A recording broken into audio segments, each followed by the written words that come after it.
ओम आदि शक्ति माताए नमो। दर्शक भाई बहन बंधु एवं माताओं, आज विशेष चर्चा करेंगे ग्रहों के बारे में। जो भोलेनाथ पार्वती मैया को यानी आदि शक्ति माता को ये समझा रहे थे कि गोचरे च विलग्ने व दशांतर अंतर्दशा सूच्य आदित्यादि नवग्रह जे च रिष्ट प्रदायका तेषा शांति महेशानि ग्रहाणां पूजनं भवेत्।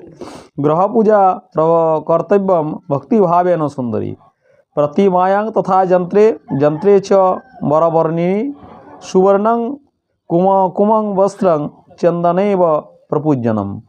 अर्थात महादेव आदि माता शक्ति को ये बता रहे हैं कि व्यक्ति का जब गोचर विलग्न दशा या अंतरदशा में ग्रहगण रिष्ट सूचक होते हैं तो उनको शांति के लिए, ग्रहों का शांति के लिए, प्रसन्न के लिए मंत्र यंत्र या उत्तम कुमकुम चंदन वस्त्र द्वारा भक्तिपूर्वक आच्छादन करके भक्तिपूर्वक पूजा करने से ग्रह सुप्रसन्न हो जाते हैं।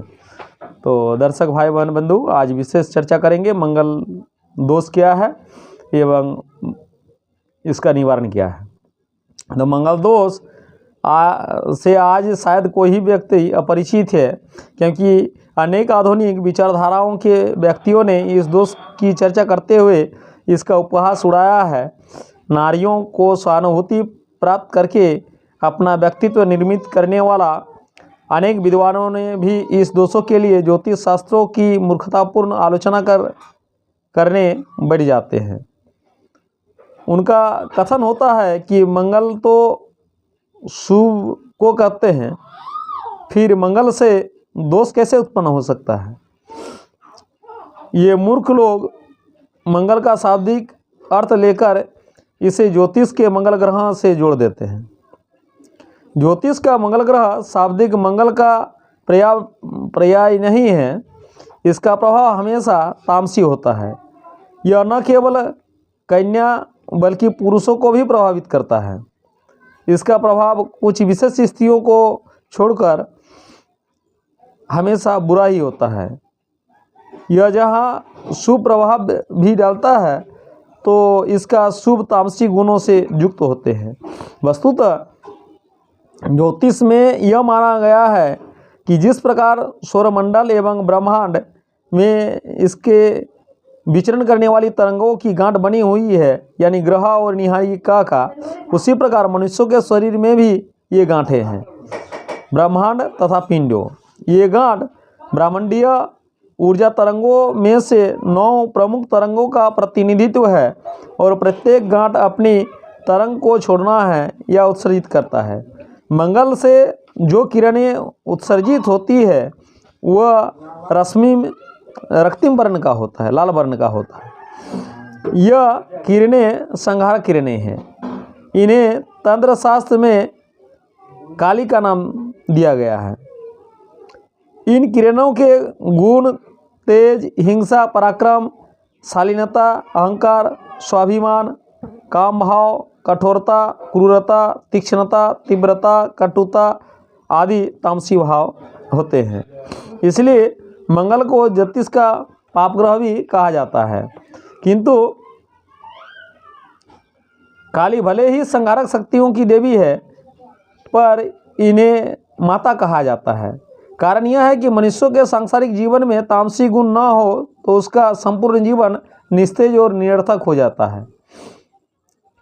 यह शरीर भी धारण नहीं कर सकते, क्योंकि शरीर का अस्तित्व तामसी भाव से ही उत्पन्न होता है। अतः ये तामसी किरणों भी प्रत्येक वस्तु, कण या जीव के लिए आवश्यक है, पर जब ये अनियंत्रित हो, गलत दिशा में हो तो विनाशी करता है। इसमें स्त्री पुरुष का कोई भेदभाव नहीं होता है। स्त्री का शरीर ऋणात्मक किरणों से निर्मित होते हैं, इसलिए यह तामसी भाव उस पर विशेष प्रभाव डालता है। इसका अर्थ कदापि नहीं है कि इसका प्रभाव पुरुषों पर शुभ होता है या इसका प्रभाव में परिवर्तन हो जाता है। मांगलिक दोष के संबंध में एक प्राचीन श्लोक लोग बोलते हैं कि लग्ने वये च पाताले जमित्रे चाष्ट च कुजे कन्या भर्तु विनाशाय भातृकन्या विनाशकम। अर्थात इस श्लोक में दिया गया है कि यदि लग्न में यानी 1, 4, 7, 8 या 12वां भाग में 12वां भाव में स्थित मंगल हो तो वह कन्या का पति, और पति हो तो उसकी कन्या का विनाश होता है। अब इसका निदान ज्योतिष में बहुत सुंदर और आसान दिया गया है, परंतु मंगल के साथ साथ मांगलिक को निर्णय करने के लिए चंद्र और शुक्र की भी जानकारी जरूरी है।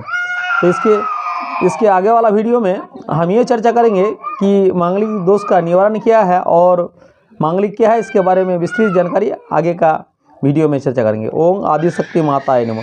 दर्शक भाई बहन बंधु एवं माताओं से विशेष आग्रह है कि जो वीडियो देखते हैं अभी तक सब्सक्राइब नहीं किए हैं, please subscribe and like my channel. ओम आदिशक्ति माताय नमः।